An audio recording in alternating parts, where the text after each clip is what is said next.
Okay, we just installed our taps, 8 airline, and our regulator to an air bar. We did all this outside of the cooler just because, you don't spend as much time on your knees as you have to. So what we did is we cut 3.5 feet for each line, and we separated out the colors there too. If you're going to be mounting the tank outside of the cooler, you'll want to leave extra 5 or 6 feet and don't mount the regulator yet. For this version, we're going to put the regulator inside of the cooler.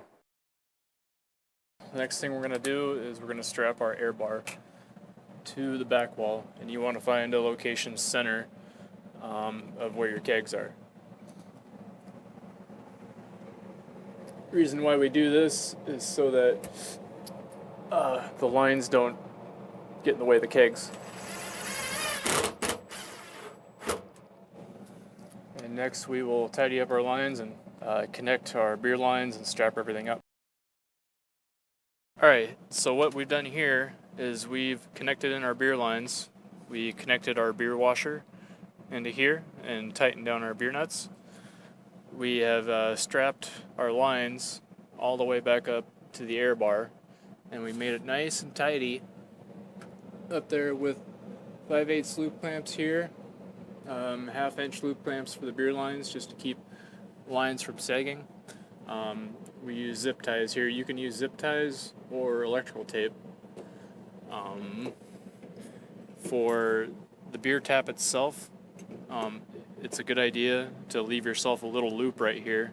This is good for diagnosing a foamy beer problem if you're under pressure or over pressure or have an overcarbonated keg.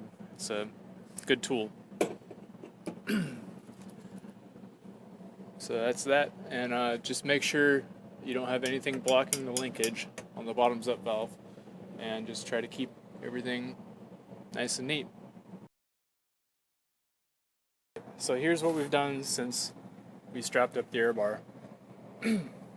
We routed our drain line. We used our Phillips screwdriver on the drain hose clamp, and we tightened that up, and we ran it all the way down to the bottom right-hand corner of the keg cooler.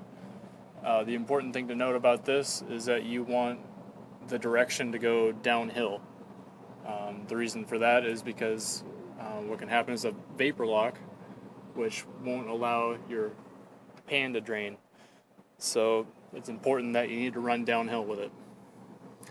We also installed our 6-foot extension, which you plug into the left side on the circuit board.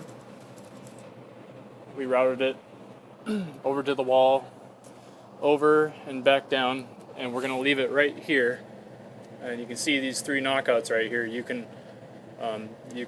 knock out any one of those to get over to where the power supply is going to mount, which will be in the next video.